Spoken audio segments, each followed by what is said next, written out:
अस्सलाम वालेकुम। Welcome to my YouTube channel romantic Urdu novel. कैसे हैं आप सब? उम्मीद है सब खैरियत से होंगे। मैं लाई हूँ आपके लिए नावल का अगला हिस्सा। नावल शुरू करने से पहले मेरे चैनल को प्लीज़ लाइक कर दें, सब्सक्राइब कर दें और शेयर करना ना भूलें। तो शुरू करते हैं नावल का अगला हिस्सा। 3 दिन बाद इसको होश आया था, मगर इस वक्त वो दवाइयों के ज़ेर असर बेखबर सो रही थी। ये 3 दिन 3 रातें रेहान शेख ने कैसे पल पल गुजारी, मरते जीते गुजारी थी, ये सिर्फ वही जानते थे, या उनका रब। मामूली सी आंख तक नहीं झपकी थी उन्होंने। आखिर किस गुनाह की सज़ा मिल रही है इनकी इकलौती मासूम बेटी वानिया को? क्या बिगाड़ा है उन्होंने किसी का? उन्हें नहीं याद पड़ता था कि नादानस्तगी या जाने अनजाने भी उन्होंने या उनकी बेटी ने किसी को जख्म पहुँचाई हो। मगर आज वानिया ऐसे हालत में क्यों है? वो ये दिन भी देखने के लिए ज़िंदा थे, उन्हें मौत क्यों नहीं आ गई? अपनी बेटी वानिया को ऐसी हालत में देखने से पहले कैसा बेगैरत बाप हूँ कि मैं अपनी चहेती इकलौती जान से प्यारी अजीज़ बेटी की ऐसी अजियतनाक हालत देखकर भी मैं ज़िंदा क्यों हूँ?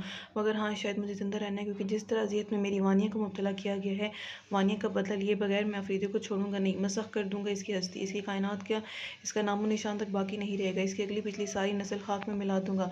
इसने मेरी बेटी को इस हाल तक पहुँचाया है ना, मैं इसको कहीं का नहीं रहने दूंगा। अपनी बेटी वानिया के पास वो खड़े इसका मुरझाया चेहरा देखकर अजियत से सोच रहे थे। उन्होंने बगौर वानिया का चेहरा देखा था। इस गुजरते 3 दिनों में वो सूख कर कांटा हो गई थी, जिसमें सारा खून निचोड़ लिया गया हो, जिंदा लाश बनकर रह गई हो। दरवाजे पर किसी ने दस्तक दी, बल्कि वो अंदर भी आ गया था। रेहान शेख ने पीछे पलट कर देखा। ब्लैक जीन्स पर लाइट पर्पल शर्ट कलर पहने, कॉलर में फैंसी टाई लगाए, हाथ में मोबाइल और गाड़ी की चाबी लिए वो करीब आ रहा था। अपनी लंबी चौड़ी जिसामत और सुर्ख सफ़ेद रंग से वो कोई पठान या वडेरा लग रहा था। मगर वो था कौन? आज से पहले तो उन्हें से कभी नहीं देखा था। हेलो मिस्टर रेहान, कैसे हो तुम? वो रेहान शेख के मुकाबले आ ठहरा था। आफरीदी की आवाज़ तो वो लाखों में भी पहचान सकते थे। ये वही शख्स था जिसने इनकी बेटी को इस हाल तक पहुंचाया था। तुम, आवाज़ में सांप से ज़्यादा जहरीली काट थी। खाकसार को आफरीदी कहते हैं। बस बदकिस्मती से तुम्हारा दामाद तुम्हारी बेटी का शोर होता है। बल्कि आफरीदी ने अंदर हल्के से खम करके बेड पर खबर सोती वानिया को देखा। तुम्हारी बेटी को इस हाल तक पहुंचाने वाला भी मैं ही हूँ। इस कदर दिदा दलेरी और बहादुरी से वो अपना इकरार जुर्म कबूल कर रहा था, बल्कि किसी डर खौफ के इसके अंदाज पर ही नहीं। इसको देख कर भी रेहान शेख के अंदर बहता लावा उबल पड़ा था। उन्होंने गम गुस्से की शिद्दत में आफरीदी का कॉलर अपनी दोनों हथेलियों में जोर से दबोच लिया था। कमीने ज़लील इंसान, मैं तुझे छोड़ूंगा नहीं। तेरा वो हौशर करूंगा कि तू ही नहीं, तेरी अगली पिछली सारी नस्लें मौत मांगेंगी। तू उनके लिए इबरत का निशान बन जाएगा। वो हाल कर दूंगा तेरा कि दोबारा ज़िंदगी ना मिलने की भीख मांगे। मौत को बदतर बना दूंगा तेरे लिए। वो अजानी होकर दबी आवाज़ पर चीख रहे थे। फिलहाल तो अपनी बेटी को देखो, जो खुद अपने लिए मौत की दुआ मांग रही होगी। आफरीदी ने रेहान शेख के दोनों हाथ अपने कॉलर से झटके हटाए थे। Shut up! रेहान शेख ने इसको मारने के लिए इस पर हाथ उठाया था। अच्छा, बहुत अफसोस हो रहा है, मगर क्या करें, ये सब करना भी ज़रूरी था। होंठों पर तंजिया मुस्कुराहट लिए और रेहान शेख को तंजिया नज़रों से देख रहा था। क्यों किया तुमने मेरी बेटी के साथ इस तरह? खुद को देखा है, बहुत छोटी है मेरी बेटी, तो इससे मासूम और बेकसूर थी वो, जैसे शैला आफरीदी थी। आफरीदी ने गुस्से से धाड़ा था कि वानिया जो बेखबर सो रही थी। आफरीदी की चिंगारती आवाज़ पर इसकी नींद टूटी। रेहान शेख ने नहायत चौंक कर खामोशी से देखा था। शैला आफरीदी, उन्होंने धीरे से यह नाम पुकारा था, जबकि रेहान शेख के बरक्स वो नहायत डरी सहमी किसी खौफजदा चिड़िया की तरह आफरीदी को बगैर पलके झपकाए देख रही थी। वो रूह फरसा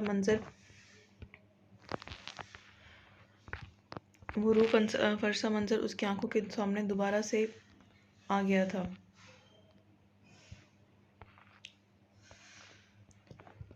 बाबा बाबा, वो हज़ैनी होकर चिल्लाने लगी थी। आफरीदी की तरह डर के मारे देख नहीं रही थी, बस रेहान शेख को ज़ोर ज़ोर से पुकार रही थी। इसकी चीखों पुकार पर रेहान शेख का सकता टूटा था। वो आफरीदी को देखने के बाद वानी की तरफ तेज़ी से बढ़े थे। वानी ने जल्दी से रेहान शेख का बाजू पकड़ लिया। बाबा, मुझे बचा लें। ज़बान अल्फाज का साथ नहीं दे रही थी। वो बिल्कुल सामने ही तो खड़ा था। आंखों में खौफ लिए इसने रेहान शेख का बाजू अपने चेहरे पर रख लिया था। मुस्कुराहट बलोरे आंखों में इंतकाम के पूरे हो जाने वाला मकसद लिए वो वानी की तरफ बढ़ा था और चंद कदमों के फासले पर आ ठहरा। बगौर इसका खौफजदा चेहरा देख रहा था। वो जो रेहान शेख के बाजू में छुपा रही थी, भरपूर नज़र इसके सरापे पर डाली, जो सफ़ेद चादर से ढांप रखा था। रेहान शेख, आज अपनी बेटी को देखकर अपना गुजरा वक्त याद करना। बहुत तड़प रहे हो ना अपनी फूलों जैसी बेटी को इस हालत में देखकर? अब ये तुम्हारी ज़िंदगी भर के लिए सज़ा है कि जब जब सांस लेना, शैला अफरीदी को ज़रूर याद करना और अब अपनी बेटी के लिए मौत की दुआ मांगना। और ये लो, ये निकाहनामा, जिसकी एक कापी तुम्हारे पास और एक कापी मेरे पास रहेगी। रेहान शेख, तुम्हारे ना मानने से कोई फ़र्क नहीं पड़ता ये निकाह हुआ है या नहीं। शुक्र अदा करो रेहान शेख, तुम्हारी तरह इतना पस्ती में नहीं गिरा कि नाजायज़ तरीके से तुम्हारी बेटी को हासिल करता, अपनी मरी माँ को रूह को बेसुकून कर देता। ये भी गवारा नहीं है। निकाह सिर्फ तुम्हारी बेटी को अपाहिज देकर भी किया था मैंने ये, और ये निकाहनामे की कापी देने का मकसद भी यही है कि तुम और तुम्हारी बेटी के लिए हिसाब बहुत है कि ज़िंदगी भर मेरे नाम पर बैठी रहेगी, फिर चाहे इस्लामाबाद में रहे या लंदन जैसे आज़ाद शहर में। फिर वो रुका नहीं, इसको एक भरपूर नज़र से देखता वो कमरे से निकलता चला गया। वानी तो उसको देखने से फिर से अपने सारे होशो आवाज़ खोती चली गई। थोड़ी देर के ट्रीटमेंट के बाद इसकी सांस फिर से बहाल होने लगी, मगर दिल की धड़कन हल्की हल्की चल रही थी। डॉक्टर ने इसका नींद का इंजेक्शन लगा दिया था। जिंदगी के पीरियड में वो इसे ये तकलीफ वो सब कैसे भूल गए। वो कोई मामूली हादसा तो नहीं था कि वो भुला दिया जाता, किसी की पूरी ज़िंदगी का सवाल था। इसका मुस्तकबिल था जो इनकी बदौलत तारीकी किया था, गहराइयों की नज़र हो गया, जिसे बर्बाद करके दूसरे दिन अपने दोस्त से सजेशन बनाया था रेहान शेख ने। और फिर कितनी जल्दी ज़हन के पर्दे से वो सारा किस्सा, वो हादसा फरामोश भी कर दिया, जैसे इसके लिए कोई बात ही नहीं। मगर उन्होंने जो कल किया, आज इसका खमियाजा कोई और नहीं, इनकी अपनी सगी इकलौती बेटी वानिया भुगत रही थी, जो उनकी जान थी। वो देख रेहान, वो आ रही है शैला अफरीदी। मोहित के कहने पर बबल चबाते रेहान ने अपने सन ग्लासेस के ऊपर से देखा था। वो हकीकत में हस्न जमाल का पेकर थी। इसके बारे में जितना सुना था वो इससे कई ज़्यादा हसीन और खूबसूरत थी। वो यकटक इसको देखते ही चला गया, क्योंकि मैंने कहा था ना कि इस जामे की सबसे लड़कियों को एक तरफ और शैला अफरीदी को एक तरफ रख ले। मोहित ने हंसते हुए रेहान को टोका था। वाकई यार, तू सच बोल रही है, ये सिर्फ सोच से ज़्यादा खूबसूरत है। वो वक्त ज़ाय करने का कायल नहीं था। जो भी खूबसूरत हसीन लड़की देखी फ़ौरन दोस्ती का हाथ बढ़ाने पहुंच जाता था। और इसकी शख्सियत ही कुछ ऐसी सहरंगेज़ी थी कि लड़कियां इसके इशारे पर मरने लगती थी। और इन्हीं लड़कियों से इतना ऊपर चढ़ा दे कि तो भी समझता कि दुनिया की जिस लड़की पर नज़र डाले, इसको एक इशारा कर दे और अपना सब कुछ इस पर लौटा देगी। मगर ये भी रेहान शेख की अपनी नेचर थी कि हर लड़की से दोस्ती ज़रूर करता, महंगे महंगे गिफ्ट ज़रूर देता, मगर कभी ना तो अपने घर का, ना ही अपने बेडरूम का रास्ता देखा था। जब दिल भर जाता तो बेदर्दी से इस लड़की, इस हसीना के जज्बात इसकी मोहब्बत को कुचलता आगे बढ़ जाता। काफ़ी दिन भी हो गए थे, कोई परी चेहरा नज़र नहीं आया, इसलिए अपनी बोरियत मिटाने के लिए लंदन चला गया था। एक हफ्ते बाद जामिया आया तो मुईद, इसके दोस्त ने शैला अफरीदी के हसन कसीदे पढ़ने शुरू कर दिया। अब इसका मिशन था कि शैला अफरीदी से दोस्ती करे, जो कि इस तरह हाथ नहीं आ रही थी। हाई डियर, कैसी हो? रेहान ने झुककर लोफराना अंदाज में पूछा था। शैला अफरीदी बुरी तरह घबरा गई थी। इसे भी जामिया में आए 15-20 दिन ही हुए थे। अब तक अपनी तरबियत के मिजाज से इसने किसी से भी दोस्ती नहीं की। यहाँ का माहौल बहुत अलग था। इसके मकरूना मिजाज को देखते हुए किसी ने इसकी तरफ दोस्ती का हाथ बढ़ाया भी नहीं था, जिसके लिए वो सच शुक्र अदा कर रही थी। मगर जामिया में इन दो लड़कों, रेहान और मुईद, ने इसका जीना हराम कर दिया था। शैला अफरीदी का ताल्लुक एक पठान घराने से था, जहाँ इज्जत की हिफाजत अपनी जान से बढ़कर की जाती है। वो यही सोचकर सब्र कर जाती कि नहीं, किसी भी बात का जवाब नहीं देगी तो वो खुद ही थक हार के पीछे हट जाएंगे। इस वक्त भी इन दोनों को किसी भी बेहुदा बात का जवाब दिए बगैर वो वहाँ से चुपचाप सर झुकाते निकलती चली गई। कितने ही दिन हो गए थे इन दोनों को शैला अफरीदी का पीछा करते हुए। वो परेशान होने के साथ साथ तंग भी आ गई थी इन दोनों की फजूल हरकतों से। तालीम की जगह को भी ऐसे लोफर और चीप लड़कों ने तफरी मकाम बना लिया था। कभी कभी तो सोचती कि वो छोड़ दे तालीम, वापस कोयटा चली जाए, क्योंकि यहाँ इस जैसी डरपोक, दबू और खौफजदा लड़कियों की कोई जगह नहीं। ऐसी लड़कियों को ऐसे अनापरस्त मर्द अपनी अना का मसला ये चैलेंज बना लेते हैं। और शैला अफरीदी इस कहानी का हिस्सा नहीं बनना चाहती थी। यार रेहान, काफ़ी टाइम नहीं ले लिया शैला अफरीदी ने, ना तो वो तुझे घास डाल रही है और ना ही मेरी बातों में आ रही है। मुईद ने बर्गर का एक बाइट लेते हुए कहा। ठीक बोल रहा है, मेरे ख्याल में हमें इसका पीछा करना छोड़ देना चाहिए। जामिया की तेज़ तरार नाजो अदा खाने वाली लड़कियों से मुनफरिद और बिल्कुल अलग है शैला अफरीदी। और तूने देखा नहीं किस कदर बड़ी सी चादर में खुद को ढांप के रखती है। सच मुझे तो इस कदर वहशत होती है इसकी 10 गज की चादर से। और तू जानता है कि लड़कियां मेरे के इशारे पर जान छिड़कती हैं। कुछ लड़कियां ऐसी भी आई जो कुछ नखरों के बाद राह पर आ गई, मगर मैंने तो यही सोचा है कि शैला अफरीदी इन सब लड़कियों से बहुत अलग है। हमें मजीद इस पर टाइम नहीं ज़ाया करना चाहिए। खैर, हैरत हो रही है तेरी बात सुनकर। इसमें हैरत की क्या बात है? क्यों हैरत की बात नहीं? रेहान शेख, जिसके एक इशारे, एक मुस्कुराहट पर हसीन से हसीन, मगरूर से मगरूर लड़की अपना सब कुछ लुटाने को तैयार हो, वो एक दबू सी, डरपोक, खौफजदा सी लड़की से हार मान गया। देख मोई, ये तो तू भी अच्छी तरह जानता है कि मैं हार मानने वालों में से नहीं हूँ, मगर मेरे भी कुछ असूल हैं। शैला अफरीदी लड़कियों में से नहीं जो किसी पके फल की तरह हर एक की झोली में गिरने को तैयार रहती है। रेहान के चेहरे पर मामूली सी नागवारियत उभरी थी। ऑल राइट, ये तुम्हारा ओपिनियन था, मगर मेरी थिंकिंग बहुत मुख्तलिफ है तुमसे। बेशक तू सहरंगेज़ी पर्सनैलिटी का मालिक है, मगर कम मैं भी नहीं हूँ। शैला अफरीदी मेरी जिद, मेरी अना का मसला बन गया। ऐसे झुकाना अब मेरी जिद है। मोहित के चेहरे पर अजीब सी चमक थी जो रेहान समझ नहीं सका। मतलब क्या करेगा तू? मैं नहीं, हम करेंगे। शैला अफरीदी, जिसने खुद पर बेचारगी का खोल चढ़ाया हुआ है, वो तोड़ना है। इसके गरूर को अपने कदमों तले कुचलना, और ये मैं करके रहूंगा। मोहित, तू पागल तो क्यों हो गया? अगर प्रिंसिपल को पता चल गया तो वो हमें जामिया से ना सिर्फ निकाल देंगे, बल्कि 5 साल तक हमें कोई एडमिशन भी नहीं मिलेगा। तुझे क्या लगता है ये मैं होने दूंगा? फिर क्या करेगा तू? तू मेरा साथ देगा? बहती गंगा में हर कोई हाथ धोना चाहेगा। रेहान की आंखों में शैला अफरीदी का खूबसूरत अक्स झिलमिलाने लगा। वो देर खुद के नफ्स पर काबू नहीं पा सका था। ठीक है, जैसे मैं कहूँ तुझे वही करना होगा। ओके। बिलाखिर मुईद ने रेहान को राजी कर ही लिया था। शैला अफरीदी, आपको सर जावेद लाइब्रेरी में बुला रहे हैं, किसी स्टूडेंट ने आकर कहा। जी बेहतर। वो अपना बैग कंधे पर लटकाए सीने पर फाइल रखे खड़ी हो गई। आज इसने फैसला कर ही लिया था कि वो यूनिवर्सिटी छोड़कर चली जाएगी। यहाँ इस जैसी खौफजदा डरपोक लड़की की कोई जगह नहीं। वो अपनी तो आबरू को इन 4 माह के अरसे में सीन सीन कर रखती चली आई थी।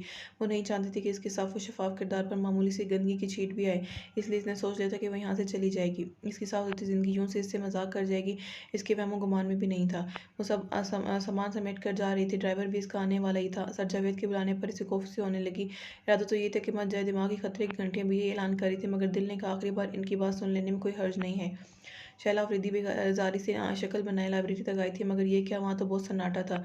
सर जावेद, इसने धीरे से पुकारा था, मगर आवाज़ नदारत की। इसके अंदर से किसी ने चीख चीख के कहा कि कुछ गड़बड़ है, इसने यहाँ आकर गलती कर दी। शैला अफरीदी तेजी से जाने के लिए मुड़ी थी, मगर इससे पहले ही किसी ने एक झटके से इसका नाजुक बाजू खींचा था कि इसकी चादर सर से सड़क कर नीचे लड़क गई और फाइल बैग ज़मीन पर गिर गए। इसने सेकंड नहीं लगा था ये समझने में किसके साथ झूठ बोला गया था। छोड़ो मुझे, कोई ज़बरदस्ती से घसीटता हुआ अंदर लेकर जा रहा था। रेहान को इसकी जल्दी से रूम में ले आया था, जहाँ बेशुमार पुरानी किताबें, चेयर टेबल, जानवर कितना काट कबाड़ पड़ा हुआ था। रेहान ने इसे कमरे के अंदर बुरी तरह धक्का देकर साइड में दीवार से लगी कील में इसकी चादर अटकी ही रह गई थी। रेहान, तू पहले अंदर जा, मैं जहाँ खड़ा हूँ कोई ना आ जाए। मोहित ने रेहान को अंदर किया और खुद पहरेदारी के लिए खड़ा हो गया। इस रेहान ने अंदर से दरवाजे कुन्नी चढ़े और पीछे पलट कर देखने लगा तो आंखें जैसे इसके ऊपर ठहर सी गई। इस कदर हुस्न, जिस कायनात को सारा हुस्न इसके अंदर ही सिमट कर रह गया। बड़ी सी आदत में हम वक्त खुद को ढांप कर रखने वाली शैला अफरीदी इस कदर खूबसूरत और हसीन होगी, इसका ये अंदाज़ा नहीं था इसको। हसन तो रेहान ने बहुत देखा था, बस्ती बस्ती करे करे हर मुल्क की सैर की थी।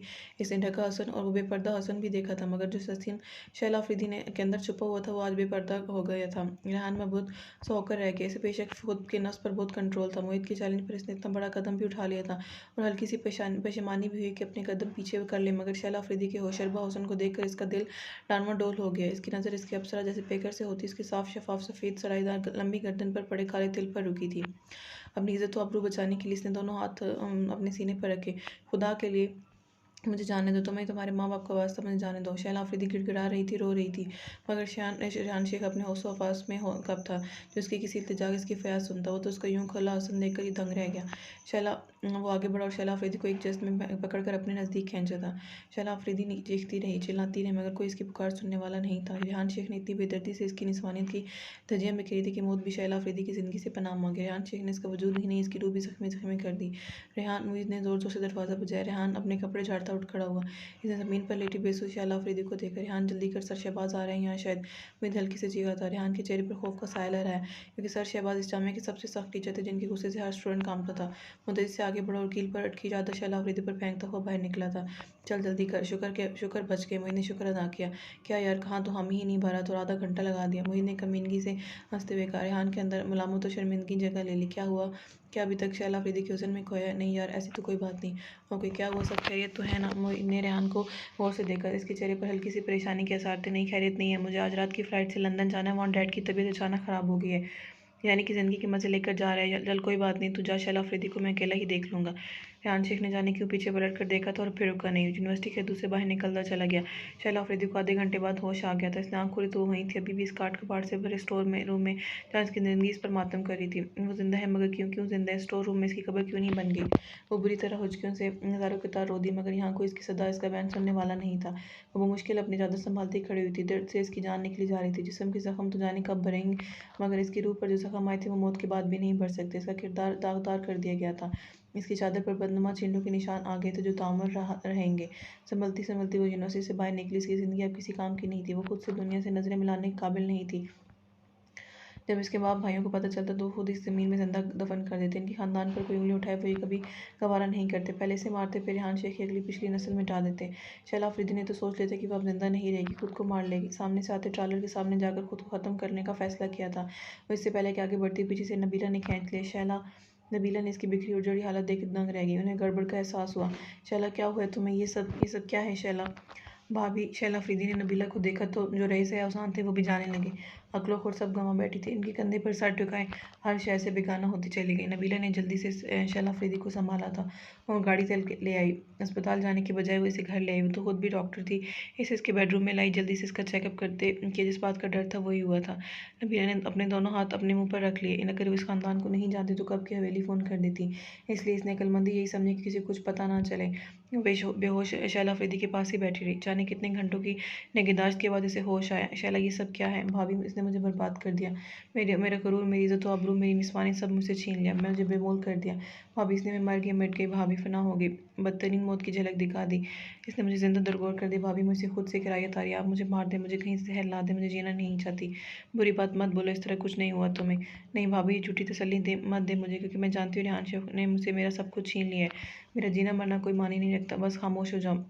ये मसला बहुत गंभीर है। ख़ानदान में अगर बात आ गई तो जो हशर वो शैला अफरीदी करेंगे सो करेंगे, मगर इससे ज़्यादा इबरतनाक और अज़ियतनाक मौत रेहान शेख और इसके घर वालों को मिलेगी। इस मसले का अब एक ही हल निकलता है, किसी भी तरह शैला अफरीदी की जल्द अज जल्द शादी कर दी जाए। और अगर शैला अफरीदी को इंतहा ज़्यादा ना चाहती तो पहली फुर्सत में इसके भाई वलीद अफरीदी को फ़ोन कर देती, मगर इसने ऐसा नहीं किया। इसे बहुत फूंक फूंक कर कदम रखना था। नबीला शैला कहाँ है? वलीद अफरीदी शैला अफरीदी का बड़ा भाई जो इसे बहुत ज़्यादा चाहता था, वो इसके शौक को देखता। नबीला जी जी वलीद कहाँ खोई हैं आप? क्या बात है, कहाँ खोई हैं आप? सब खैरियत तो है ना? उन्होंने फिक्रमंदी से नबीला को देखा। वो अपने से जुड़े रिश्तों के लिए नहायत केयरिंग थी। जी सब कहे थे। आपको ऐसा क्यों महसूस हुआ? आपके चेहरे से तो जो कि मुझे ठीक नहीं लग रहा। क्या कोई केस मुश्किल आ गया था? ना नहीं, तो बस वैसे ही, शायद मेरे सर में शदीद दर्द है। अरे तो पहले बताना चाहिए था, मैं टीवी ऑफ कर देता। इस वक्त इनका 15 साल बेटा वहाँ आया तो नबीला कुछ देर देखने के बाद वलीद अफरीदी के पास आकर बैठ गया। Hi junior Afridi, how are you?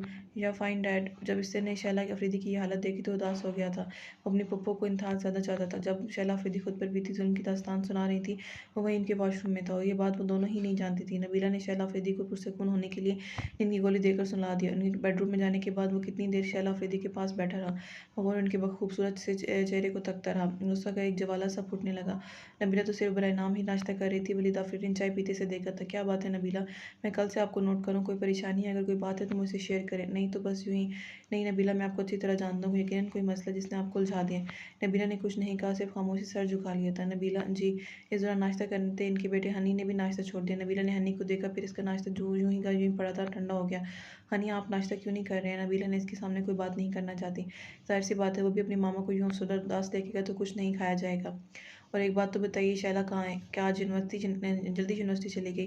नहीं, वो आज नहीं गई, सो रही है। सो रही है, मगर क्यों? रात खाने की टेबल पर भी नहीं थी और अभी भी हमारे साथ नाश्ते पर नहीं है। मुझे आपसे बात करनी है। इनके सवाल को नज़रअंदाज की वो बात शुरू करना चाह रही थी, मगर हनी को देखकर खामोश हो गई। हनी, आप कॉलेज क्यों नहीं जा रहे हो बेटा? मेरा आज मूड नहीं है, मैं आज घर पर ही रहूँगा। वो नाश्ते की टेबल से खड़ा हो गया और टीवी लाउंज में जाकर रिमोट हाथ में लिए सोफे पर बैठ गया। अब तो वाकई लग रहा है कि कोई गड़बड़ है। इसने नबीला को देखकर कहा, वलीद इस हफ्ते या अगले हफ्ते मेरा कज़न अमेरिका से आ रहा है। अरे तो ये तो खुशखबरी वाली बात है, इसमें इतनी उदास होने वाली क्या बात है? असल मौक़िफ़ ये नहीं है मेरा। तो फिर क्या है? टीवी लॉन में बैठे हनी ने टीवी का वॉल्यूम कदरे कम कर दिया। वो जानना चाहता था कि नबीला आगे क्या करेंगी। वलीद, जो बात मैं कहना चाह रही हूँ, आपको तसल्ली और ठंडे दिल से सोचना पड़ेगा, ना सिर्फ बल्कि सुनकर गौर भी करना होगा। आप इतनी तमहीद बांध रही हैं, पॉइंट की बात कीजिए, क्योंकि मुझे अंदाज़ा हो रहा है कोई मसला ज़रूर है। वलीद, मैं चाहती हूँ शैला की शादी हो जाए। उफ़, मैं समझा कोई सा ये अहम मसला डिस्कस करने जा रही हैं। इतनी सी बात जनाब को आप अपनी नंद खटकने लगे। वलीद, क्या आप सीरियस हो सकते हैं? ऑल राइट, मगर आप ही बताइए कि आपके बाहर से आने वाले कज़न और शैला की शादी, ये दोनों अलग अलग मसले हैं, तो इसमें परेशानी वाली बात क्या है? और फिर शैला की शादी इसकी पढ़ाई मुकम्मल होने के बाद हो जाएगी। वलीद, मैं चाहती हूँ शैला की शादी मेरी कज़न से हो। व्हाट? आपको कुछ इल्म है आप क्या कह रही हैं? तो इसमें गलत क्या है? तो फिर आप ही बता दें इसमें सही बात क्या है। वलीद प्लीज़, आप समझने की कोशिश कीजिए, इसमें ना समझ आने वाली कौन सी बात है? अगर शैला की शादी मेरी कज़न से होती है तो इसमें क्या मुज़ायका है? इसमें मुज़ायका है नबीला, हम अपने ख़ानदान की रवायत इन रस्म व रवाज के खिलाफ नहीं जा सकते, जिन्हें फॉलो करना ना सिर्फ हमारी जिम्मेदारी है, बल्कि हम पर यह पाबंदी भी आयद है कि हम अपनी हदूद में रहें। और आप जानती हैं शैला हमारी पप्पो के बेटे की मंगेतर है, चाहे वो खुश रहे ना रहे इस शादी से। नबीला नाराज़ी से बोली। खुश नहीं रहेगी? वो क्यों खुश नहीं रहेगी? इसे इस शादी से खुश रहना पड़ेगा, चाहे ज़बरदस्ती ही क्यों नहीं। वलीद, हमारी भी तो ख़ानदान से बाहर शादी हुई है ना। हमारी बात अलग है नबीला, हम गैर ख़ानदान से लड़की तो ला सकते हैं, मगर अपने ख़ानदान की लड़की बाहर देना हमारे ख़ानदान की रवायत के सख्त खिलाफ है। और फिर आप ये भी अच्छी तरह जानती है कि हमारी शादी के भी कितने लोग खिलाफ थे, मगर सब मान भी गए थे ना। वलीद, ज़माना बहुत आगे निकल गया है। हाँ, ज़माना बहुत आगे निकल गया है, मगर आज भी अपने ख़ानदान की रवायत और रवाज की पासदारी हम पर फ़र्ज़ है। ये बात ना तो मैं भूला हूँ, आपसे भी इल्तिजा है कि इसे याद रखें। हम इसे बैकवर्ड से ज़्यादा कोई नाम नहीं दे सकते। वो चिढ़कर बोली थी, जिस पर वलीद अफरीदी धीरे से हंस दिया। नबीला इनकी यूनिवर्सिटी फेलो थी, पसंद का मोहब्बत में बदली वो नहीं जानते थे, मगर कुछ लोगों की मुखालफत के बाद फिर भी ये शादी हो गई थी। ओके, आपको जो दिल चाहे आप कह सकती हैं, मुझे कतई बुरा नहीं लगेगा। एक बात तो बताइए, जो सवाल मुझसे आप सबसे पहले करना चाहिए वो मैं अब कर रहा हूँ। आपको शैला की शादी का, वो भी अपनी कज़न से, इतनी जल्दी और इतनी अचानक क्यों कर ख्याल आया? नहीं, मैं तो कब से ये सोचे बैठी थी, मुझे शैला पहले दिन से बहुत पसंद आई थी, यही बात है ना? और कुछ? वलीद अफरीदी ने वो उसका घबराया चेहरा देखा। आप इस तरह क्यों कह रहे हैं? चले छोड़े, शैला की शादी पर भी किसी दिन बहस कर लीजिएगा। अभी मुझे ऑफिस से बहुत देरी हो। डॉक्टर साहिबा, आपको भी अस्पताल जाना है या नहीं? नहीं, आज मेरा बिल्कुल मूड नहीं है अस्पताल जाने का। ओके, फिर मुझे चलना चाहिए, एक अहम मीटिंग भी करनी है। वलीद अफरीदी खड़े हो गए, अपना मोबाइल देखा जहाँ फ़ोन आ रहा था। ये लो, फ़ोन भी आ गया ऑफिस से। एक बात, रात में जल्दी आऊँगा, डिनर हम सब मिलकर बाहर करेंगे। जी बेहतर। वलीद अफरीदी ने ओके के बटन प्रेस करके कान से लगाते हुए बाहर निकलते चले गए। नबीला ने खड़े होकर रशीदा को आवाज़ दी। जी बेगम साहिबा, ये सब उठा लो। जी बेहतर बेगम साहिबा। नबीला ने एक नज़र सोफे पर बैठे हनी को देखा और शैला कमरे में चली आई। शैला बेड पर लेटी थी, बेसुध, जैसे दुनिया माफ़ी से कोई सरोकार नहीं है। शैला, इसने शैला के बिखरे बाल संवारे। मामा। हनी नबीला के बिल्कुल करीब आकर खड़ा हुआ। हनी बेटा, आप यहाँ क्या कर रहे हैं? मामा, शैला पप्पू क्या हुआ है? कुछ कुछ नहीं बेटा, बस कुछ तबीयत ठीक नहीं है आपकी शैला पप्पू की। क्या हुआ शैला पप्पू की तबीयत को? बस हनी कुछ बुखार सा हो गया, मैंने दवाई दे दी है, ठीक हो जाएंगे जल्द। मगर हनी की निगाहें हनु शैला पर ही पड़ी थी। एक बात पूछूं आपसे, सच बताएंगी? बोली मामा, मैं अगर आपसे कुछ पूछूं तो आप मुझे सच बताएंगी, मुझसे झूठ तो नहीं बोलेंगी? अपने बेटे के हनी के चेहरे को देखा। 15 साल का था मगर उठान से और रंगो रखाट से 25 साल का समझदार लड़का लगता था। वो एक पठान बाप का पठान बेटा था जो लिफाफा देखकर अंदर की तहरीर मालूम कर लेते हैं। मामा, मैं आपसे कुछ पूछ रहा हूँ, मुझे मेरे सवाल का जवाब दें। हाँ बेटा पूछो। ये रेहान शेख कौन है? हनी नबीला भुनचका सा होकर रह गई। कौन? कोई सवाल नहीं मामा, बस इतना बताइए रेहान शेख कौन है? खामोश हो जाओ, आगे एक लफ्ज़ मत बोलना। क्यों खामोश हो जाऊँ? आप एक बात सुन लें, मैंने आपकी और शैला पप्पू की सारी बातें कल सुन ली थी। ठीक है, अगर सुन ली थी तो अपने मुंह पर पट्टी बांध लो। बल्कि यूँ समझो कि तुमने ना कुछ देखा और ना ही कुछ सुना है। नहीं मामा, ऐसा मुमकिन नहीं है, मैंने सब कुछ सुना है। आपके चीखने चिल्लाने से हकीकत नहीं बदल जाएगी मामा। नबीला ने हैरत से हनी को देखा। आज वो असल में पठान लग रहा था, जो इज्जत की खातिर जान ले भी सकते और जान दे भी सकते हैं। बताएं मामा, ये रेहान शेख कौन है? वो नबीला के पास और उनके दोनों हाथ अपने हाथ में थाम ली। मैं नहीं जानती और आपसे भी रिक्वेस्ट करती हूँ, खुदा इस बात को यहीं दफन कर दो। मेरी समझ में नहीं आ रहा कि आप रेहान शेख को क्यों बचा रही हैं। मैं रेहान शेख को नहीं, तुम्हारी शैला पप्पू को बचा रही हूँ। इसकी आंखों में नमी आ गई। मैं समझा नहीं मामा, क्या मतलब है आपकी इस बात का? आपको इसको वो क्या जवाब देती शैला के साथ जो रेहान शेख ने किया वो कैसे अपने 15 साल बेटे के सामने बयान करती? उन्हें झिझक से आने लगी। हनी, आप बच्चे हो, छोटे हो, ना समझो, इसलिए इन सब चक्करों में पढ़ने से बेहतर है अपनी तालीम पर तवज्जो दो। आपके डैड आपको कुछ ही दिनों में इंग्लैंड भेज देंगे आप पढ़ाई के लिए। मामा, ना तो मैं बच्चा हूँ, ना छोटा हूँ, ना ही ना समझ, मैं सब जानता हूँ। अच्छा, क्या जानते हैं आप? Tell me. यही कि रेहान शेख ने शैला पप्पू का रेप किया। चिट्टा हनी, कुछ अंदाज़ा है क्या खाया आपने मेरे सामने? मार लें, जितना चाहे मार लें, मगर सच तो यही है ना? और सच ये भी है कि मैं रेहान शेख को छोड़ूंगा नहीं। आप मुझे ना बताएं रेहान शेख के बारे में, मगर मैं अपने तरीके से ज़रूर पता कर लूँगा। हनी, मेरी जान, क्यों मेरे लिए मज़ीद परेशानियों का सामान पैदा कर रहे हैं आप? मैं शैला के लिए वैसे भी बहुत परेशान हूँ, कुछ समझ नहीं आ रहा क्या करूँ। मामा, मैं आपका बेटा हूँ, आप मुझसे शेयर कर सकती हैं अपनी परेशानी, मगर हाँ, मैं इतना ज़रूर कहूँगा कि आप डैड से छुपा रही हैं, उन्हें भी बताइए। नहीं, खुदा का वास्ता है हनी, आप वली से कुछ नहीं कहेंगे। मगर क्यों मामा? आप उन्हें बताएं तो चलें। आप मुझे बच्चे समझते हैं, मगर डैड तो आपके शोहर हैं, शैला पप्पू के बड़े भाई। आपके डैड एक हस्बैंड और एक बड़े भाई से पहले वडेरे हैं। क्या मतलब? अगर मैंने शैला के बारे में उन्हें बता दिया, उन्हें शैला पर गुजरती जाति का पता चल गया, तो सबसे पहले शैला को ज़मीन में उतार देंगे। इसके बाद रेहान शेख के पूरे ख़ानदान को सजा देंगे कि इस समेत आने वाली नस्लें 100 बार भी इस ख़ानदान पर नज़र उठा के उनके लिए ही सोचेंगी। ये क्या कह रही है मामा? आप डैड ऐसे कैसे कर सकते हैं? वो ऐसे नहीं है, वैसे ही है। वलीद अफरीदी अपने ख़ानदान पर उंगली उठता कभी नहीं देखेंगे। और आप अभी छोटे हो, अपनी पुप्पो की मोहब्बत में जज्बाती हो रहे हो, मगर कल आप भी अपने बाप दादा की तरह ही सोचोगे। ना आप सिर्फ सोचोगे बल्कि वही करोगे जो उस खानदान की रवायत है, क्योंकि आपके अंदर उन्हीं लोगों का खून दौड़ता है। नो मामा, मैं ऐसा कुछ नहीं करूँगा। रही शैला पप्पू, तो डैड से ज़्यादा इनकी हिफाजत मैं करूँगा और आपको दिखा दूंगा कि मैं ऐसा कर सकता हूँ। खुश रहें आप, मेरी ढेरों दुआएं आपके लिए। आप फिक्र मत करें मामा, अगर ये खानदान इज़्ज़तों के मामले में इतना जालिम और जाबिर है तो मैं भी इसी खानदान का वारिस हूँ। बेशक मैं 15 साल का हूँ, मगर शैला पप्पू की हिफाजत करना जानता हूँ। नबीला ने हनी ने नबीला के दोनों हाथ छोड़ दिए। नबीला ने फ़ख्र से हनी को देखकर आग कर पीछे से इसके शाने पर हाथ रख दिया। नबीला, रेडी है आप सब लोग? वलीद आफरीदी ने ब्रीफ के सोफे पर रखा, जिसे मुलाजिम उठाकर इनके बेडरूम में रख के आ गया था। नबीला कहाँ है? वो खुद से सवाल करते हुए दरवाज़ा बंद किया। हनी के बेडरूम में वहाँ भी नहीं थे और हनी भी नहीं था। दोनों ने कंधे झुकाए। फिर जहन में शैला अफरीदी का ख्याल है वो हनी के कमरे से निकल कर ऊपर शैला के बेडरूम की सिमत बढ़े। दरवाजे पर दस्तक दिए अंदर हुआ। ये क्या हो रहा है? नबीला और हनी ने नहाए चौंक कर पीछे पलट कर देखा। वलीद आफरीदी ना समझी कैफियत में दोनों को देखा और फिर शैला को ऐसी हालत में देखकर भून के आ गए। अभी कल सुबह ही तो इनकी शैला से मुलाकात हुई थी, इसको यूनिवर्सिटी छोड़ने गए थे, लेकिन आज कल से आज तक ऐसी क्या आफताब इस पर टूटी कि ऐसी कौन सी क़यामत इसकी इज़्ज़त में इसका नातवा वजूद आ गया था कि वो इस कदर बदल गई थी, जिसमें जिंदा लाश बन गई। ये क्या हो गया नबीला? शैला को ऐसी क्या बात हो गई है जो ये मुर्दों से बदतर हालत में यूँ बिस्तर पर पड़ी है? वलीद आफरीदी की ज़बान ही नहीं, वो खुद भी लड़खड़ा के रह गए थे। वलीद, नबीला ने तेज़ से वलीद आफरीदी के करीब आई थी। नबीला, मुझसे कुछ झूठ मत बोलना, सच बताओ क्या माजरा है? मुश्किल उन्होंने अपने मजबूत असाब पर कंट्रोल किया था। नबीला को नहीं लगता था कि अब वो मजीद कुछ छुपा पाएगी। वो खामोश हो गई थी, उसकी आंखों में नमी ऐसी भरने लग गई थी। नबीला, खामोश मत रहिए, बताइए मुझे। उन्होंने नबीला को दोनों हाथ इशारों से थाम कर झंझोड़ करके रख दिया था। हनी ने बगौर अपने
समद, आज आप जल्दी नहीं जा रहे? जुबारिया ने ब्रीफ केस इनके हाथ में थमाया।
माशाल्लाह बीबी जान, आपने इतना कुछ निमरा को सुना दिया, फिर भी आप कह रही हैं कि इतने आपकी शान में गुस्ताखी कर दिया। आफरीन है बीबी जान आप पर। समद आफरीदी तो सर तापत से लगकर रह गए। अगर हो सके तो ज़रा अपने पोते को भी कुछ समझा दें, ये कुछ तो अकल के नाखन ले ले, जो कि मज़ीद बिगड़ता ही जा रहा है। कोई बिगड़ता नहीं जा रहा, तुम भी अपनी सोच ज़रा इसके लिए वसी कर लो। और आगे से खबरदार, जो तुमने मेरे हुनैन के खिलाफ कोई गलत बात कही या सोची हो तो वो मेरा चहीता पोता है, लाखों में नहीं करोड़ों में एक है। ऐसी बेढंगी लड़कियों से दोस्ती काटने का कोई शौक नहीं है हुनैन को। लाहौल वला कुव्वत बीबी जान, आपको तो बात करो कहाँ से कहाँ ले जाती है। बजाय इसकी गलती को सुधारने की इसकी बेवकूफ़ों पर पर्दा डाल रही हैं ताकि हुनैन को सर्जिश करें। आप हमेशा से इसकी खातिर मुझसे ही उलझती हैं। अच्छा बस करो, ठीक हो जाएगा। हर रोज़ की तरह आज भी एक नई झड़प और ना ख़त्म होने वाली बहस शुरू हो गई थी।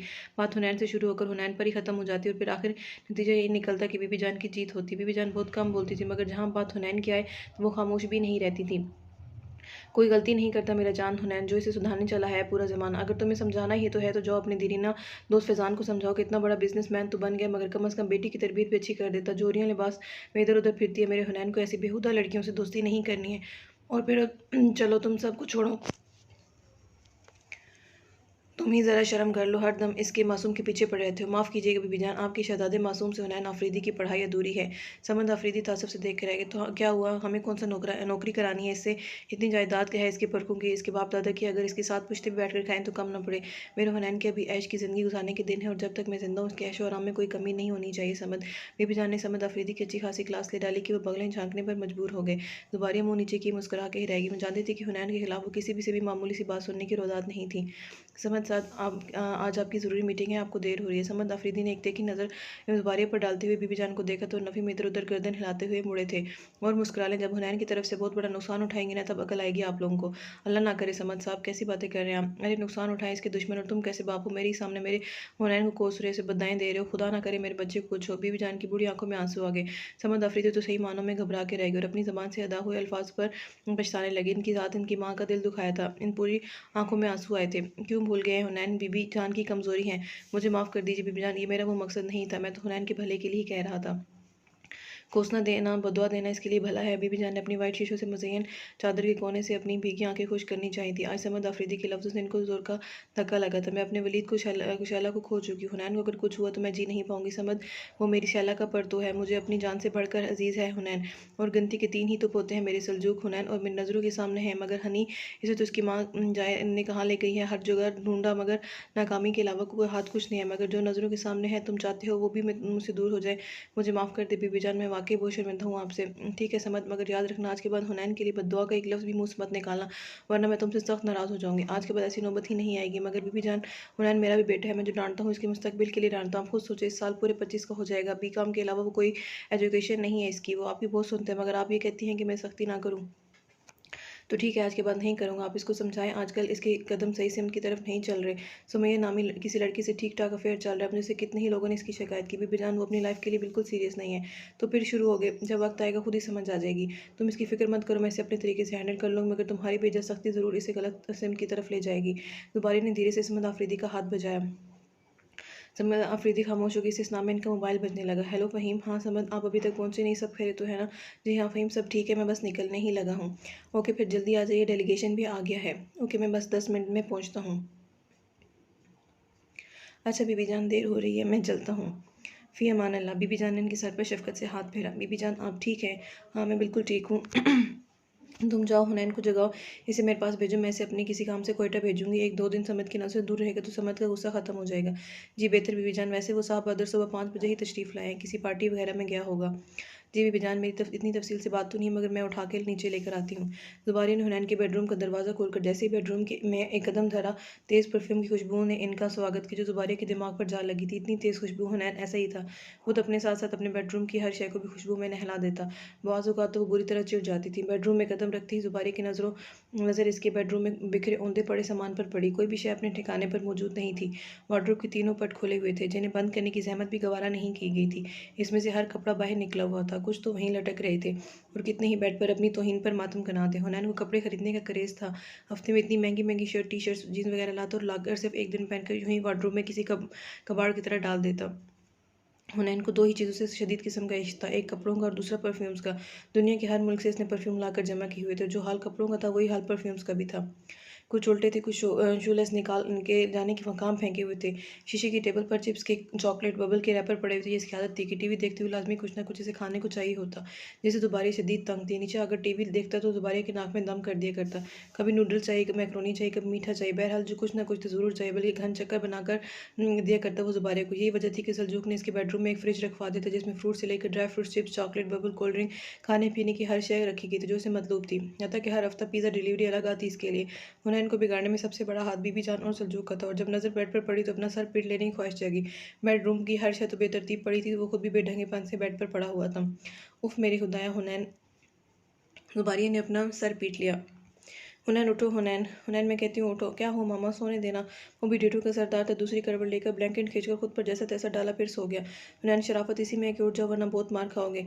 क्या हुआ मामा, सच्ची बहुत नींद आ रही है, बाद में बात कर लीजिएगा।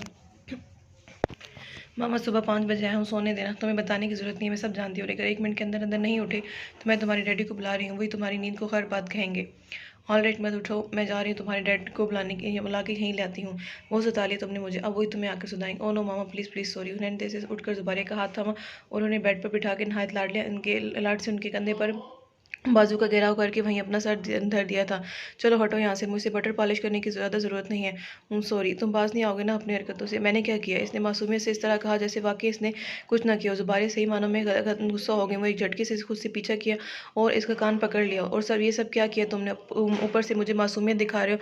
दोबारे का इशारा इसके हद दर्जे फैले बेडरूम की में था। हनैन मुस्कुरा दिया तो दोबारे ने इसकी मुस्कुराहट पर नाराज़ी से इसका कान छोड़ दिया। वो मामा, एक्चुअली रात में मेरे फ्रेंड ने मुझे पार्टी पर इन्वाइट किया था, तो उसको कुछ समझ नहीं आ रहा था कि क्या पहनूं। इसका मतलब है पूरा कमरा उलट पुलट कर दिया जाए। उफ मेरे खुदाया, हुनैन तुम्हारा क्या बनेगा? तुम्हारे बेडरूम की कोई एक भी शय अपनी जगह पर नहीं है। परेशान करके रख दिया तुमने मुझे। सिर्फ और सिर्फ तुम्हारे इस फैले बिखरे बेडरूम की वजह से मुलाजिम यहाँ टिकते नहीं। और अब मेरी समझ में नहीं आ रहा कि ये कहाँ से समेटना शुरू करूँ। सॉरी मामा। उठ कर उनके कदमों में जाकर बैठ गई और प्यार से उनकी गोद में सर रख दिया। वैसे ही था, ज़ुबारिया को खुद से नाराज़ नहीं होने देता था। और फिर ज़ुबारिया भी कहाँ ऐसे नाराज़ हो रह सकती थी। ज़ुबारिया के दो ही तो बेटे थे, इनकी कुल कायनात, इनकी जिगर गोशी, इनकी आंखों की ठंडक। ज़ुबारिया की पूरी दुनिया अपने दोनों बेटों के गिर्द घूमती थी, मगर दोनों बेटों के मिजाज में, हरकतों में ज़मीन आसमान का फ़र्क था। लड़कियों को महंगे महंगे कीमती गिफ्ट देना, इन्हें क्लब ले जाना, यही इसका शौक था, जिससे समझ अफरीदी को शदीद चिढ़ती, इसलिए हुनैन कम समझ ही अफरीदी के सामने आता। सल्जूक से पूरे 7 साल छोटे होने की वजह से खूब लाड भी उठाता और फ़ायदा भी। तालीम अलग अधूरी छोड़ के बैठा था, बिल्कुल इसकी B.Com कर लिया, दुनिया फतह कर ली। समझ अफरीदी तो उसे बाहर भिजवाने के चक्कर में थे कि वहाँ तालीम हासिल कर ले, मगर मॉरल सपोर्ट का काम बीबी जान जो करती थी। डैडी, हुनैन अभी छोटा है, जब जिम्मेदारी पड़ेगी तो खुद ही अकल आ जाएगी। खूब फरमाया साहबजादे सल्जूक अफरीदी तुमने, बल्कि यूँ कहे कि जब हाथ में लाठी आ जाएगी तब जो अकल आती भी होगी वो भी रुखसत हो जाएगी। और जिसके लिए ये बहस होती है वो पीछे खड़ा अपनी जीत की खुशी में जश्न मनाने पर बाहर निकल जाता। मामा मामा, इसने जब देखा कि ज़ुबारिया की तरफ से कोई भी रिस्पांस नहीं मिल रहा, वो बिल्कुल खामोश हो गई हैं, तो इसने हाथ बढ़ा के उनका रुख अपनी से मोड़ा। नाराज़ हो गई हैं? अच्छा ठीक है, आज के बाद आपको मेरा बेडरूम ऐसा हुआ नहीं मिलेगा। उन्होंने ये बात तो मुझे 1000 बार बोल चुके हो। अच्छा चलें, इसमें एक नंबर और काउंट कर लें। बहुत ही ज़्यादा बदतमीज़ हो, सुधरना नहीं कभी भी। ओके मामा, आपकी ख्वाहिश का एहतराम करूँगा। ठीक है, आ लेने दो सल्जू को, वो वैसे भी वो 1-2 दिन में आ रहे हैं। तुम्हारा बस एक ही हाल निकलता है कि सल्जू के हमरा तुम्हें संबंध साहब के साथ ज़बरदस्ती ऑफिस भेजा जाए। सर, सल्जूक भैया आ रहे हैं, मगर कब? इतने तेज़ हैं, मेरी रात में उनसे बात, उन्होंने मुझे बताया नहीं अपनी आमद का, मगर खैर मैं भी बख्शने वाला नहीं हूँ। हुनैन बहुत चालाक हो, मैं सब जानती हूँ। सल्जूक के आने की खुशी से ज़्यादा तुम्हें से जो आज़ादी की फेवर मिलती है, इसकी ज़्यादा खुशी है। ओ मामा, आप कितनी समझदार है ना, मगर ये वाकई सच है कि सल्जूक भाइयों की आने की खुशी बहुत है। और आज इसी खुशी में माँ बदौलत अपना फैला बिखरा बेडरूम खुद ही साफ करेंगे। वो तेज़ी से खड़ा हुआ अपने बेड से सब कीमती सूट उठाकर इसको गोला बनाकर बेडरूम वार्डरोब की तरफ आया और बड़ा सा गोला अलमारी के खाने में ठोंस दिया, और जो बाकी कपड़े नीचे लटक रहे थे वो भी सब उठा के ज़बरदस्ती दूसरे खाने में ठोंस दिए। हटो यहाँ से, मैं खुद कर लूँगी। इसे तो सिर्फ यही था इशारा था, फ़ौरन एक साइड पर हो गया।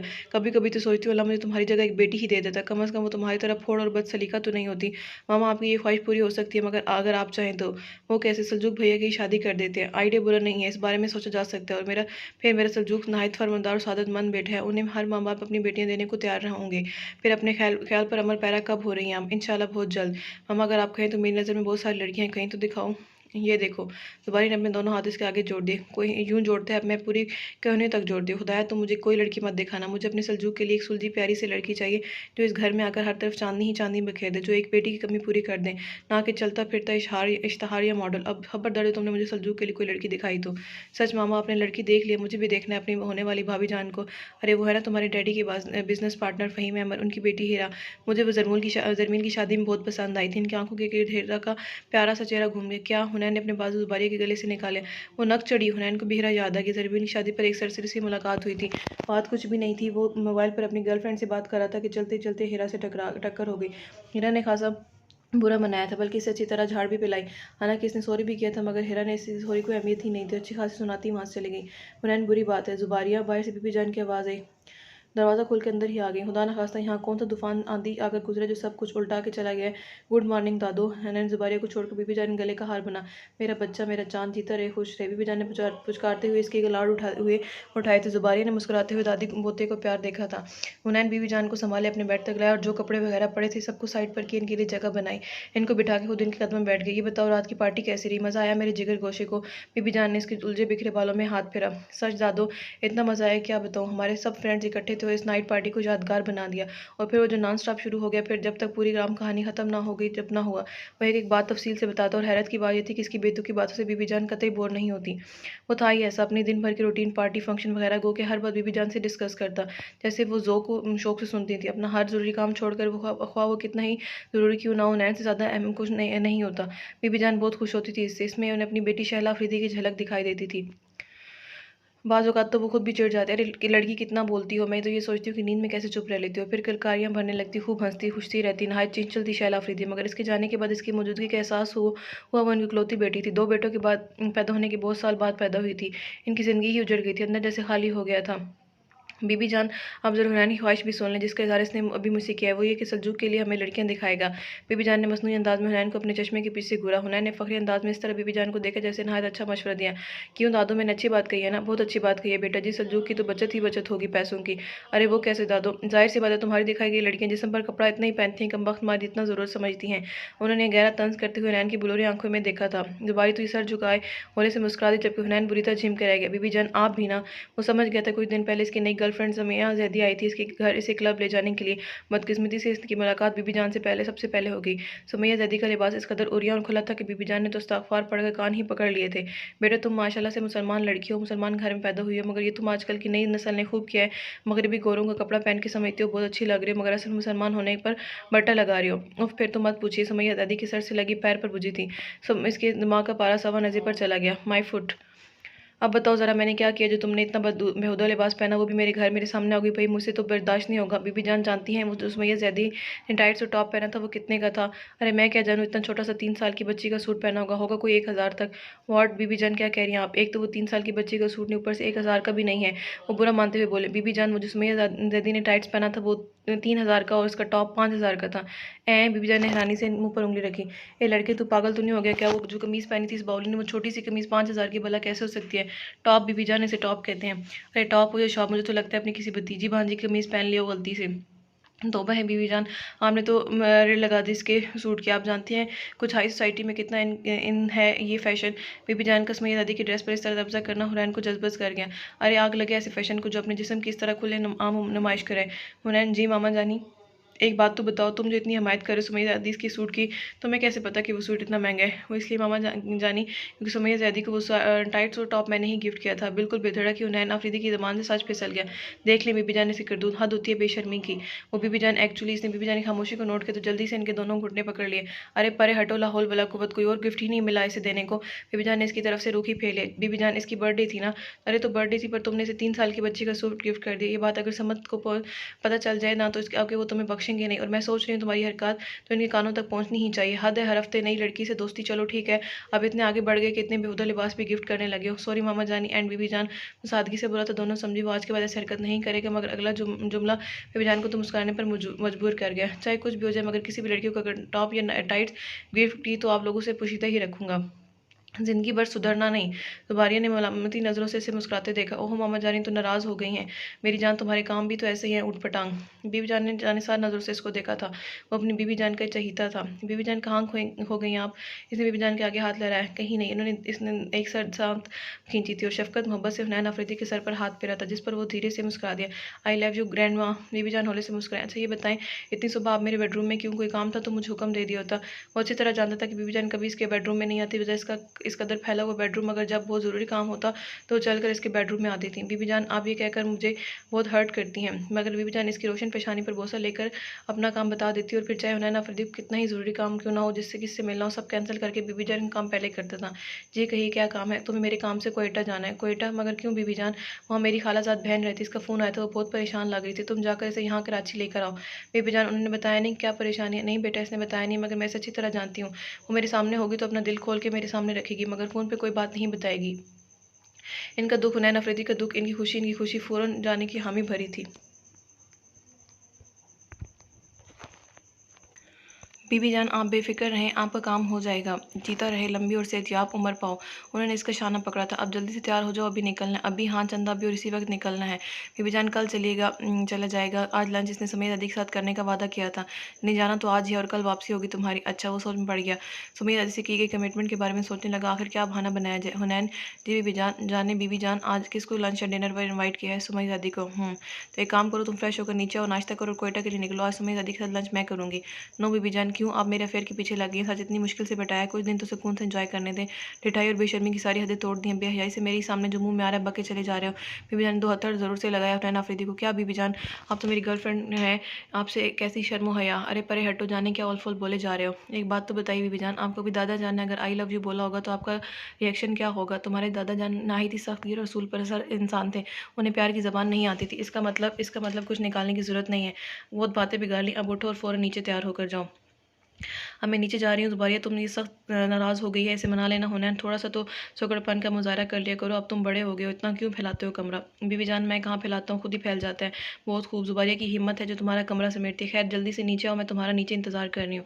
उन्होंने आफरीदी ने एक ठंडी सांस ली और सबसे पहले अपना मोबाइल ढूंढा जो बड़ी मुश्किल से मिल गया था। अरशद अपने बेडरूम से ऑफिस जाने के लिए निकला था, हाथ में हैंड वॉच बांधे हुए इसकी नज़र सामने बैठे जरमील पर जो रज़ा गोद में भरे इससे बातें कर रहा था। इसे देखकर अरशद की आंखों में बिजलियां ही बिजलियां कूदने लगी, आंखों में वाज़ेह वहशत उभरभरित उतर आई थी, चेहरे पर एकदम सर्द महरी सी छाने लगी। जिसे गुस्से का पैमाना था, वो कल रात ही नैरोबी से वापस आया था। तुम यहाँ क्यों आए हो? तुम्हारी इतनी जरूरत हुई भी कि यहाँ कैसे कदम रखने की? जरमीन ने नज़र ऊपर उठाई तो सामने अरशद को काफ़ी जाओ जलाल में देखा, मगर सामने भी जरमीन था जिसका गुस्सा अरशद से कम भी नहीं था, मगर दोनों गैज़ो गज़ब में फ़र्क भी बहुत था। तुम्हारी अकल पर मातम करने को दिल चाहता है जो अभी तक मेरी जरूरत पर ही हैरान हो। जरमील ने रज़ा को साइड पर बिठाया और खुद इसके मुकाबिल खड़ा हो गया। नजमा जो कि वहीं बैठी थी अरशद को देखकर खड़ी हो गई। आज इन दोनों का टकराव हो ही गया था। जाने ये टकराव क्या रंग ले, दोनों ही गुस्सा आवर शख्सियत के मालिक थे, एक दूसरे से पीछे हटने को कतई तैयार नहीं थे। हर्षद और जरमीन को एक दूसरे के मुकाबले देखकर इसके चेहरे की हवाइयाँ उठने लगी। बहरहाल तुमसे बहस करने के बिल्कुल मूड में ना ही मेरा ऐसा कोई इरादा है। मैं आज जाले और रज़ा को लेने के लिए आई। खबरदार जो तुमने अपनी ज़बान से मेरी बहन का नाम भी लिया तो, वरना मुझसे बुरा कोई नहीं होगा। अर्शद तेज़ आवाज़ से ज़ोर से धाड़ा था कि दरो दीवार तक हिलकर रह गई। तुम्हारा नहीं ख्याल कि ये बात तुम भूल रहे हो, तुम्हारी बहन मेरी बीवी भी है। बहुत बीवी, बहुत जल्दी ख्याल आ गया अपनी बीवी का? हाँ आ गया जल्दी ख्याल, तो आपके आगे क्या? जरमील के लबो लहजे में नहायत सुकून व इत्मीनान था और यही सुकून इत्मीनान अरशद की मज़ीद जान जला रहा था। आगे ये कि अब इस किस्से को आज ही ख़त्म कर दिया जाए। अरशद तुम ये क्या कह रहे हो? मामा प्लीज़ आप कुछ नहीं बोलेंगे। अरशद ने नजमा को मज़ीद कुछ बोलने से पहले टोक दिया।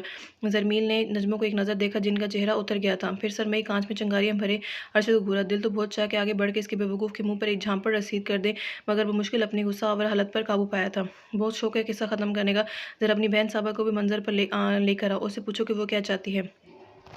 जरमील की नज़र अचानक ही पीछे दरवाजे की ओर में छुपे जाले के अंचल पर पड़ी थी। वो समझ गया था कि जाले सब सुन चुकी है। इस जाले पर खुद से ज़्यादा यकीन और एतबार था। वो जानता था कि जाले इसका एतमाद, इसका भरम टूटने नहीं देगी।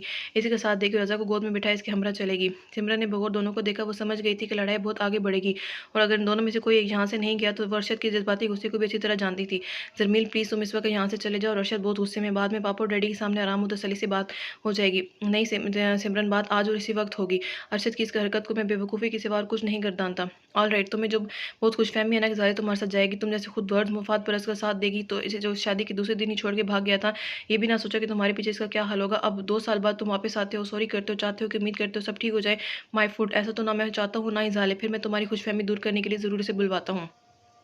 ज़ाले ज़ाले, अरशद ने गुस्से से चीखना शुरू कर दिया। कुछ देर बाद डरी सहमी खौफज़दा चिड़िया की तरह वो छोटे छोटे कदम उठाती अरशद के पास आकर ठहरी। निगाहें बदस्तूर झुकी हुई थी। वो अरशद की गुस्से से अच्छी तरह वाकिफ थी। इसके फैसले हमेशा जज्बाती होते थे। गुस्से में किसी का अपना क्या नुकसान कर रहा है वो नहीं जानता था, मगर जब गुस्सा होता जाता तो अपने ये पर पशेमान और शर्मिंदा भी होता। अरफिन जो कि अफसे जाने के नीचे उतरा था, वो भी इस शोर सुनकर फ़ौरन आया था। जमील अरशद और ज़ाले को देखकर सारा मामला समझ गया था। जी अरशद भाई, ज़बान बुरी तरह लड़खड़ा रही थी। अरशद ने ज़ाले को देखा और इसका बाजू पकड़ के सामने किया। ज़ाले बोलो तुम क्या चाहती हो? बता दो सबको कि तुम इस खुदगर्ज मवाद परस्त इंसान के साथ ज़िंदगी नहीं गुजारनी जो तुम्हें शादी के 2 दिन बाद ही छोड़ के चला गया था।